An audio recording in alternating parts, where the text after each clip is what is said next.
Video शुरू करने से पहले 3 पॉइंट। ये लैंग्वेज है, मैथ्स रीजनिंग नहीं है, कोई मर्जी टॉपिक रैंडम नहीं पढ़ सकते। तो वीडियो जिस सीक्वेंस में अपलोड हो रही है उसी सीक्वेंस में पढ़ें। ब्रैकेट में आपको लिखा हुआ मिलेगा वीडियो 1, उसे आप पहले देख लें इस वीडियो को देखने से पहले। सेकंड थिंग, मेरे भाई अगर इंग्लिश के रूल रटने नहीं है ना, इसके बाद ये आएगा इसके बाद ये नहीं आएगा, तो आपको चाहिए उसका लॉजिक्स के लिए चाहिए ग्रामर के लिए आपका बेसिक होना चाहिए स्ट्रांग।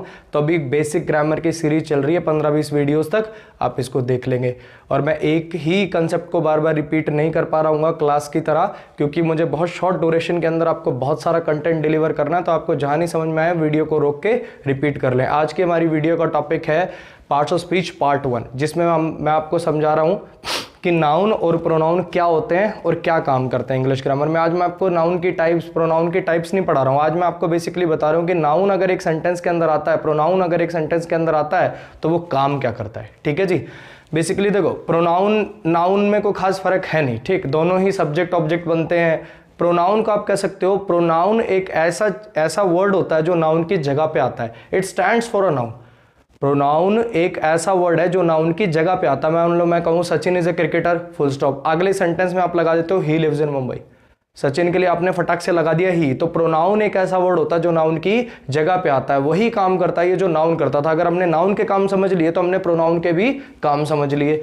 अब देखें जरा, नाउन इंग्लिश ग्रामर में ये वाले 5 काम कर रहा होता है। सब्जेक्ट बनना, ऑब्जेक्ट बनना, प्रेपोजिशनल ऑब्जेक्ट बनना, सब्जेक्ट कॉम्प्लीमेंट बनना, ऑब्जेक्ट कॉम्प्लीमेंट बनना। बच्चे शब्द भारी हैं, डरे नहीं इनसे, एक एक करके सबको समझ में आ जाएगा। बस कंडीशन ये है, पिछली वीडियो देखी होनी चाहिए तभी इसको समझ पाओगे। वीडियो 1 जिसके ब्रैकेट में है, आप उस वीडियो को देख लें पहले अगर आपने नहीं देखी है तो। चलो शुरू कर लेते हैं। Aarti completed the task with Rohan. कल पिछली वीडियो में आपको बताया ऐसा वर्ड जो एक्शन को रिप्रेजेंट करे, कार्य को रिप्रेजेंट करे, 3 फॉर्म ऑफ वर्ब हो गया। एक्टिव वॉइस में है, एक्टिव वॉइस में सब्जेक्ट डूअर होता है, काम हो रहा है कंप्लीट करने का, किया किसने, आरती, सब्जेक्ट हो गया। कंप्लीटेड व्हाट, वर्ब से बटिया उनके रिप्लाई क्या होते हैं, ऑब्जेक्ट होते हैं। Aarti completed what, task, object हो गया। विद क्या होती है, प्रेपोजिशन। प्रेपोजिशन इंग्लिश ग्रामर में जब भी आती है उसके बाद ऑब्जेक्ट आते हैं। लो जी, प्रेपोजिशन के बाद आने वाले नाउन प्रोनाउन क्या हो जाते हैं, प्रेपोजिशन के ऑब्जेक्ट हो जाते हैं। एक बार सबको ब्रेक कर देते हैं, फिर उसके बाद एक एक करके समझाता हूं आपको।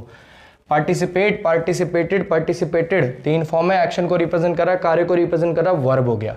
एक्टिव वॉइस है, सब्जेक्ट हो गया। पार्टिसिपेटेड इन, अब पार्टिसिपेटेड व्हाट का रिप्लाई तो मिला नहीं, इसका मतलब ऑब्जेक्ट आया नहीं। ऑब्जेक्ट आना जरूरी नहीं है, वर्ब का सब्जेक्ट आना जरूरी है।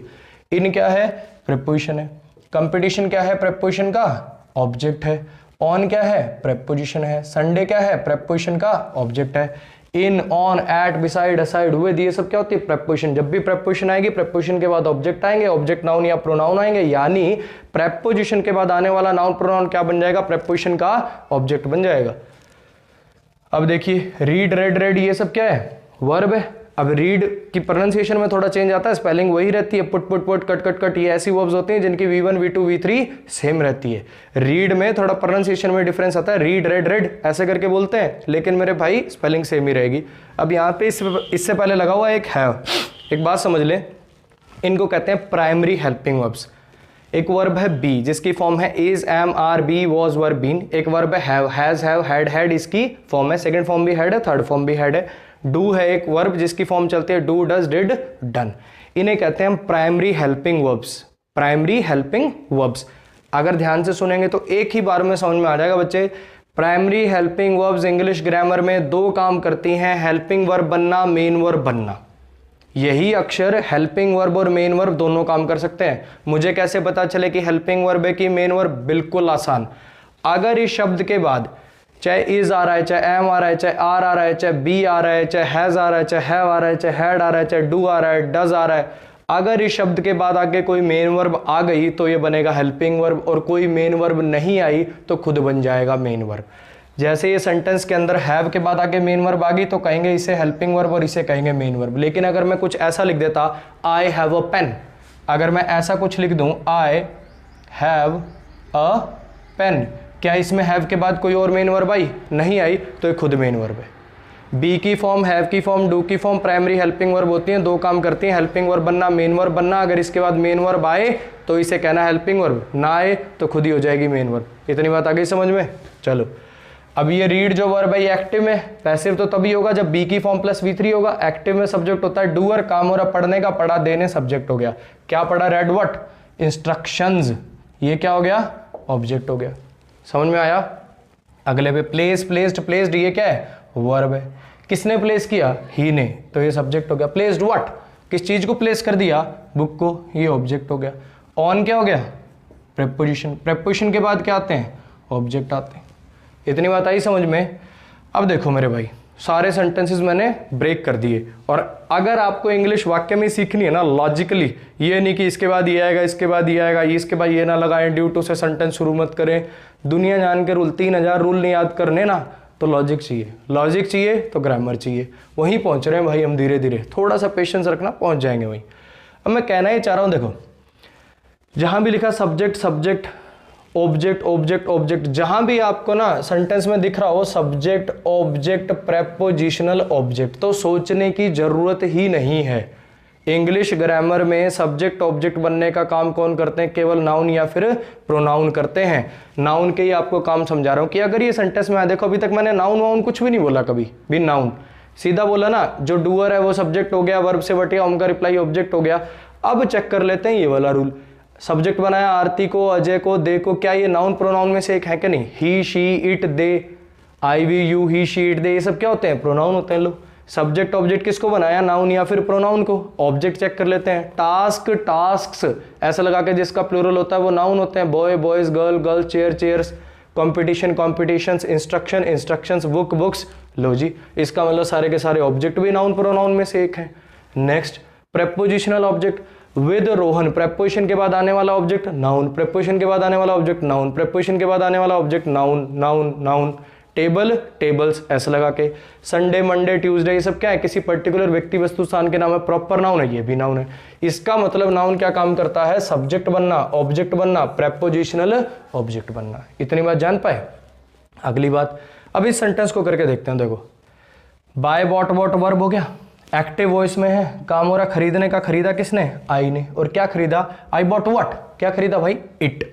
इट क्या है? ऑब्जेक्ट हो गया वर्ब का। फॉर क्या है? प्रेपोजिशन हो गया। फॉर हुम, यू, ये इसका ऑब्जेक्ट हो गया। प्रेपोजिशन के बाद इंग्लिश ग्रामर में प्रेपोजिशनल ऑब्जेक्ट आते हैं, वो नाउन या प्रोनाउन होते हैं, प्रेपोजिशन का ऑब्जेक्ट हो गया।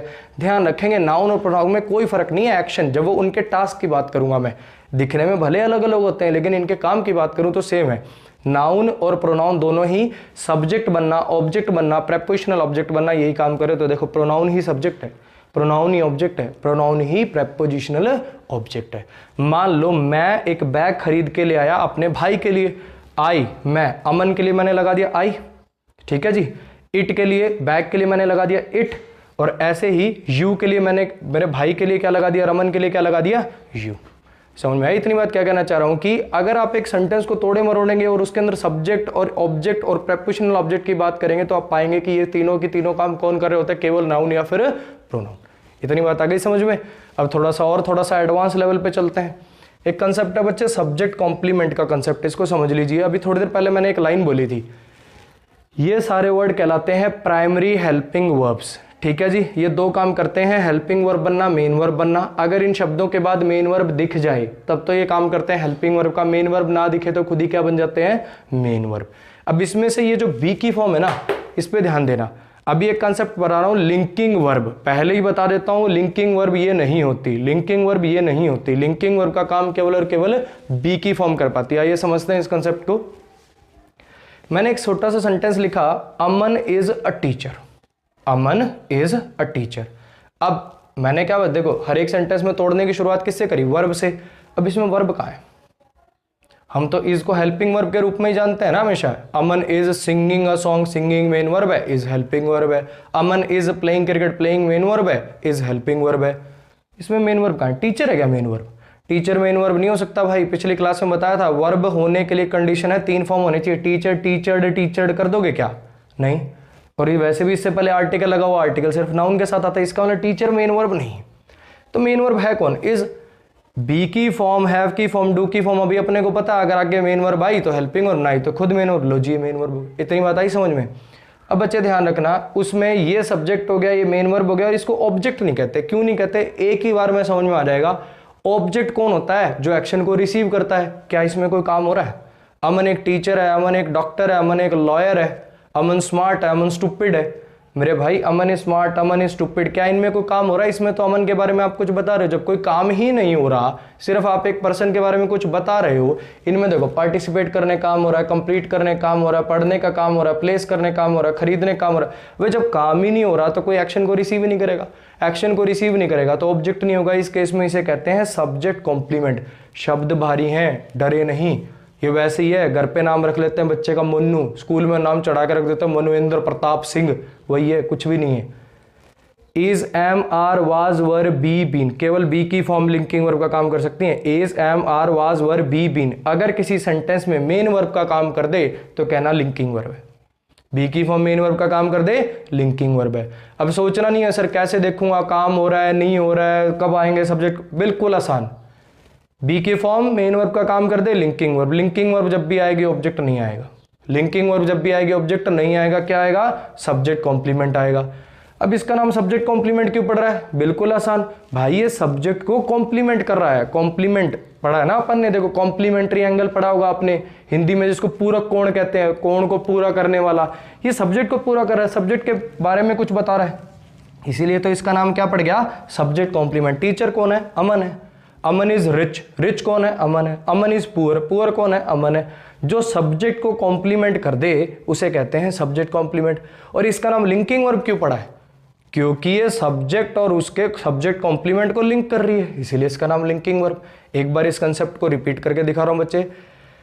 Is, am, are, was, were, be, been, ये है बी की फॉर्म। बी की फॉर्म किसी सेंटेंस में दो काम कर सकते हैं, हेल्पिंग वर्ब, मेन वर्ब। आगे कोई मेन वर्ब नहीं आई तो ये बनेगी खुद मेन वर्ब, और बी की फॉर्म मेन वर्ब बन जाए तो उसे कहते हैं लिंकिंग वर्ब। और लिंकिंग वर्ब के बाद ऑब्जेक्ट नहीं आते क्योंकि इनमें कोई काम ही नहीं होता, इनमें आते हैं सब्जेक्ट कॉम्प्लीमेंट। ठीक है जी। और सब्जेक्ट कॉम्प्लीमेंट क्यों कहते हैं? क्योंकि ये सब्जेक्ट को कॉम्प्लीमेंट करता है। इसे लिंकिंग वर्ब क्यों कहते हैं? क्योंकि ये सब्जेक्ट और उसके कॉम्प्लीमेंट को लिंक कर रही होती है। अब इस सब्जेक्ट कॉम्प्लीमेंट पे ध्यान दो। टीचर, टीचर, टीचर्स, समझ में आया? Aman is a doctor, doctor, doctors. ऐसा लगा के प्लूरल होता है या नाउन है? इसका मतलब एक नाउन सब्जेक्ट कॉम्प्लीमेंट का भी काम कर सकता है। लो जी, समझ में आया? अब देखो बच्चे, इसके अंदर एक वर्ड और लिखा है ऑब्जेक्ट कॉम्प्लीमेंट। इसको पढ़ने में अभी समय लगेगा, स्टेप बाय स्टेप चीजें चलती हैं। आप किसी टीचर से पूछ के देखेंगे तो मुझे लगता है उसने कभी सुना भी नहीं होगा ऑब्जेक्ट कॉम्प्लीमेंट, और सुना होगा तो पढ़ा नहीं पाएगा।